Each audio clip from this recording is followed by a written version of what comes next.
So we just wanted to highlight a bit of protection for some of these older compressors. Now, on a lot of the old 501, 700s, the Midlands like this, a 1600 or a 1300, the manufacturer didn't come out with any pop-off valve protection on these older pumps. But on all the new stuff, all the Wabcos and the 750s and all the newer compressors have pop-off valves in them. All we wanted to do with this video is encourage people that if you have an older compressor, you've paid enough money for it, why don't you protect your investment?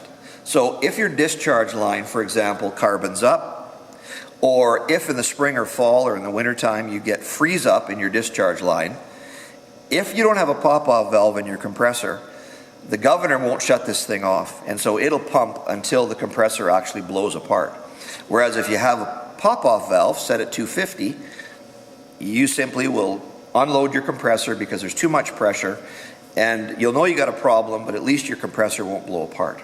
So all we're saying is as simple as this. A half-inch pipe nipple is one way to do it, with a T, a half-inch T, and you can screw this together however you want. You can make it any configuration, however it might fit your compressor.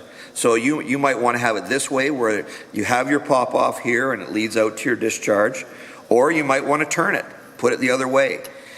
However you want to do it, we're just encouraging people to take the pop-off valve, put a T in it, and protect your compressor. Now, on some of the older compressors, you might not have a threaded head like we do, for example, on this one.